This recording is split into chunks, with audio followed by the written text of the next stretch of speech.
আসসালামু আলাইকুম। সকলে কেমন আছেন? কাছে দূরে যে যেখান থেকে দেখছেন, আশা করি সকলে ভালো আছেন। আমরাও খুব খুব ভালো আছি আলহামদুলিল্লাহ। আজকেও সকাল থেকে ভিডিওটা স্টার্ট করেছিলাম। তো আমাদের পাশের যে বাড়ি আছে না ভাবিদের, তো ভাবিদের অনেক লাল কুমড়ো শাক হয়েছিল। তো ভাবি অনেক দিন থেকেই বলছিল যে এটা নিয়ে যাও, কেটে রান্না করে খাবে। তো সেই জন্য আমাকে কেটে দিচ্ছিল। তো বেশি নিই না, কম করেই নিয়েছিলাম।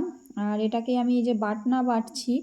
আজকে যেহেতু টাটকা মাছ রাঁধবো, পুকুর থেকে কতগুলো বাটা মাছ ধরা হয়েছিল, সেই বাটা মাছ ছিল। তো সেগুলোর ঝোল করব। বাটা আর ছোটো চারা পোনা হবে, এরকম ছোটো মাছ। তো তারই ঝোল করব বলে আমি এখানে শিলে বাটনা বেটে নিচ্ছিলাম, যে আজকে শিলে মশলা বেটে রান্না করব। তো ওখানে শুকনো লঙ্কা, সাদা সর্ষে, কালো সর্ষে আর জিরে আর একটু ধনে মনে হয় নিয়েছিলাম। নিয়ে হচ্ছে যে ভালো করে শিলে এটাকে মিহিন করে বেটে নিচ্ছিলাম। তো এই যে এখানে শাকটাকে ভালো করে কেটে ধুয়ে নিয়েছিলাম। এত একটু কাদা কাদা ছিল শাকটাই। তো ভালো করে, তো শাক তো ভালো করে পরিষ্কার করে ধুতে হয়, নাহলে কিচকিচ করবে। তো শাকটাকে ভালো করে পরিষ্কার করে ধুয়ে নিয়েছিলাম। আর এর যেই ডাঁটাগুলো ছিল, তো ডাঁটাগুলো আলাদা করে নিয়েছিলাম। যে ডাঁটাগুলোকে প্রথমে একটু সেদ্ধ করে নিলে তো নরম লাগবে। ওই কুমড়ো শাকের ডাঁটা তো অনেক শক্ত থাকে। তো এই যে বাটা মশলাটাও নিয়ে নিয়েছি। আর এই যে চিংড়ি মাছ নিয়েছি রান্না করব বলে। যে আগের দিনের চিংড়ি মাছ ছিল, তো তা থেকে একটু বার করে নিয়েছিলাম ওই শাকে দিয়ে রান্না করব বলে। আর এই যে বাটা মাছ আর ছোট্ট একটা পোনা মাছ হবে আছে, তো 4 পিস আছে। তো দুপুরের জন্য হয়ে যাবে। তো এটাকে আমি আলু দিয়ে, টমেটো দিয়ে আর ওই যে বাটা মশলা দিয়ে ঝোল বানাবো। তো একসাথে এটা তাড়াতাড়ি করে রান্না করে নেব, ওটা কুকারে রান্না করে নেব মাছের ঝোলটা। আর শাক রান্নার রেসিপিটা আপনাদের সাথে শেয়ার করব।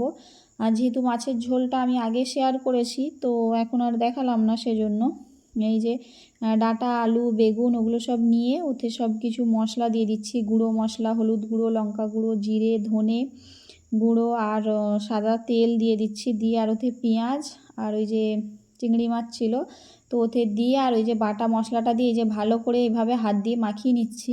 তো আপনারা এভাবে যদি না একবার ট্রাই করে থাকেন, অবশ্যই এভাবে একবার রান্না করে দেখবেন, খেতে আসলেই অনেক স্বাদ হয় এভাবে। আমি যেহেতু হাত দিয়ে সেজে রান্না মানে বেশিরভাগ রান্না করি, তো সেই জন্য আপনাদের সাথে শেয়ার করি যে এভাবে রান্না করবেন কম তেল মশলা দিয়ে, তো খেতেও ভালো লাগবে। খেতে যে খারাপ লাগবে তা নয়। তো ওই হাত ধোয়া পানিটাই আমি দিয়ে এটাকে গ্যাসে বসিয়ে দেব। গ্যাসে বসিয়ে গ্যাসটা জ্বালিয়ে দেবো। এই যে এটাকে আমি কিছুটা সেদ্ধ করে নেব, মানে ভালোই সেদ্ধ করে, যতটা পানি দিয়েছি তো ততটাই ভালো করে সেদ্ধ করে নিচ্ছি। নাহলে ডাঁটাগুলো অনেক শক্ত থাকে, তো শাক তো তাড়াতাড়ি সেদ্ধ হয়ে যায়। তো সেই জন্য শাকগুলোকে এই যে পরে দিলাম, হাফের বেশি সেদ্ধ করে তারপরে এই যে শাকগুলো দিয়ে দিলাম। তো এখন অনেকটাই লাগছে শাক, তো এই যে কমে যাবে, কিছুটা আঁচ লাগতেই এই যে কমে গেছে দেখুন। তো এটাকে ভালো করে একটু নাড়াচাড়া করে কষিয়ে নেব, আস্তে আস্তে করে কষিয়ে নেব। যেহেতু অনেকটা লাগছে আরও কমে যাবে। আর এই যে উপর থেকে চিনি দিয়ে দেবো। আমি তো প্রতিটা শাক রান্না বা ভাজিতে বলি আমি চিনি দিই, তো আপনারাও অবশ্যই দেবেন, চিনি দিলে স্বাদটা আসলে অনেক বাড়ে। তো এই যে চিনি দিয়ে আমি আরেকটু পানি দিয়ে এটাকে কিছুক্ষণ রেখে দেব, 2-5 মিনিট রেখে দিলেই এটা হয়ে যাবে। এই যে হয়ে গেছে। শাক রান্নাটা অনেক মজা ছিল, চিংড়ি মাছ পড়লে তো শাক রান্না খেতে সত্যিই খুবই মজা লাগে। তো এই যে শাক রান্নাটা বলে তুলে নিয়েছি। আর এখানে এই যে বাটা মাছের আলু দিয়ে পাতলা ঝোল করেছি। তো দুপুরের খাওয়াটা করে নেব, সব কিছু কাজকাম সেরে নিয়েছিলাম, সেগুলো আর দেখালাম না।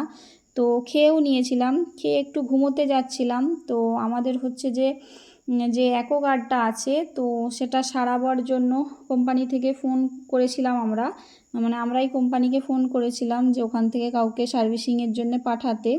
যেহেতু 2 মাস 3 মাস ছাড়া একটা সার্ভিসিং করে দিয়ে যায়, তো 2-3 মাস হয়ে গেছে তো সার্ভিসিং করেনি। আর ও থেকে পানিটা বেরোচ্ছে, মানে অনেক সময় লাগছে ওয়েস্টেজ পানিটা বেরোতে। তো সেই জন্য আমরা বুঝতে পারছিলাম যে এটাতে জাম হয়ে রয়েছে, অনেক কালো কালো একদম হয়ে গিয়েছে।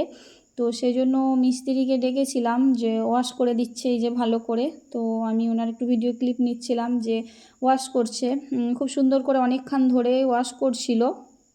আর এটা ওই যে বললাম নি আমাদের 3 মাসের মাথায় মাথায় এটা ওয়াশ করে দিয়ে যায়। আর আমাদের যেহেতু এটা কুয়োর জল আমাদের ট্যাঙ্কে ওঠে, তো সেটাই ফিল্টার হয় আর আমরা এটাই খাই, আমাদের কোনো সাবমার্সেল নেই। আমরা কুয়োর জলকেই ফিল্টার করে খাই। তো এই যে আগে প্রথমে আমি হচ্ছে যে কল থেকে জল নিয়ে আসতাম, অনেকটা দূরে ছিল, তো অসুবিধা হতো। তো সেই জন্য আপনাদের ভাইয়া অ্যাকোয়াগার্ডটা লাগিয়ে দিয়েছে। অনেক দিন হয়ে গেছে, প্রায় 4-5 বছর হয়ে গেছে। আর যেহেতু আমার ঘরটাও অনেক দিনের, 10 বছর হয়ে গেছে আমি এখানে বাড়ি করে এসেছি। তো ভাইয়াটা ভালো করে একদম পরিষ্কার করে এই যে লাগিয়ে দিচ্ছিল আবার। এই যে কত সুন্দর করে দিচ্ছিল। তো অনেকটা সময় নিয়ে ভালো করে আস্তে আস্তে করে পরিষ্কার করে দিচ্ছিল। তো ভাইয়াটা আছে বলে আপনাদের ভাইয়া হচ্ছে যে কিছু মিষ্টি কিনতে গিয়েছিল, যে ওনাকে খেতে দেব। তো উনি মিষ্টি কিনতে গিয়েছিল, আর এখানে যে ভালো করে পরিষ্কার করে আবার উনি একটু মুছামুছি করছিল। আমি বললাম যে না থাক, রেখে দেন, চারিদিকে যেহেতু পানিটা অনেক ছিটিয়ে ছিটিয়ে পড়েছে, তো সেই জন্য আমি বললাম থাক, আমি পরিষ্কার করে নেব, ভালো করে ওটা মুছে নেব। তো এই যে আপনাদের ভাইয়াও চলে এসেছিলো, আর ওনারও এই যে কাজটা কমপ্লিট হয়ে গিয়েছিল। এই যে আস্তে আস্তে করে ভালো করে ওটাকে আবার লাগিয়ে দিচ্ছিল। দেখছিলাম আমি, ভালো করে পরিষ্কার করলো, আর একটু পাইপ একটা কেটে আবার বাদ দিল, যেটা একদম জাম হয়ে গিয়েছিল। তো ভালো করে আবার ওটাকে সব কিছু এঁটে আঁটে দিচ্ছে, যে যাতে না হয়ে যায়। তো দেখছিল যে পানিটা আবার ঠিক বেরোচ্ছে নাকি। তো ওনাদের কাজ যেটা, ওনারা সেটা ভালোভাবেই করে দিয়ে যায়। যেহেতু অনেক অনেক বছরই আমাদের এটা হয়ে গেল, বললাম না, তো এসে পরিষ্কার করে উনিই দিয়ে যায়, প্রত্যেকবারে উনিই আসে। এই যে আপনাদের ভাইয়া মিষ্টি নিয়ে আসছে, তো একটা বাটি ধুচ্ছিল ওনাকে দেবে বলে। তো আমি এই যে ওয়েস্টেজ পাইপটা দেখাচ্ছিলাম যে এতটা ওয়েস্টেজ পাইপ বাড়িয়েছে। তো বাকিটা এই যে পরিষ্কার করে মুছে নিচ্ছিলাম, অনেক হচ্ছে যে পানি ছিটিয়ে পড়েছে। তো সেই জন্য আমি ভালো করে যে পরিষ্কার করে এখানে মুছে নিচ্ছিলাম, আর ওনাকে চাও বানিয়ে দিয়েছিলাম, যেহেতু বিকাল হয়ে গিয়েছিল। তো ওনাকে আসছে, কেউ খালি মুখে যায়, তো চা বানিয়েছিলাম, খেয়ে নিল। তো খেয়ে উনি তারপরে চলে গিয়েছিল। তারপরে বিকাল হলো, তো আপনাদের ভাইয়া বলল চলো একটু ঘুরে আসি, আর একটু দরকার আছে বাইরে, তো সেরে আসি। তো এই যে গিয়েছিলাম, তো আপনাদের ভাইয়া একটা রেস্টুরেন্টে ঢুকিয়েছিল, এই যে KKCর কোলাঘাটের রেস্টুরেন্টে ঢুকিয়েছিল, যে বলছে তোমরা কিছু খাও, মা মেয়েকে বলছিল যে ওখান থেকে কিছু খেয়ে নাও। তো এই রেস্টুরেন্টে আমরা আগেও একবার এসেছিলাম, এখানের খাবার মোটামুটি খারাপ না, ভালোই। তো এই যে ভাইয়াটা মোমো বানাচ্ছে, কত সুন্দর করে মোমোস বানাচ্ছে, চিকেন মোমোস বানাচ্ছে। তো আপনাদের ভাইয়া বলছিল মোমো খাও, তো মোমোটা করতে একটু দেরি হবে বলছিল। আমি বললাম না, অনেক দেরি হয়ে যাবে, তো খাবো না, যেহেতু আপনাদের ভাইয়ার কাজ আছে, সারবে, তো অনেকটাই সময় লেগে যাবে।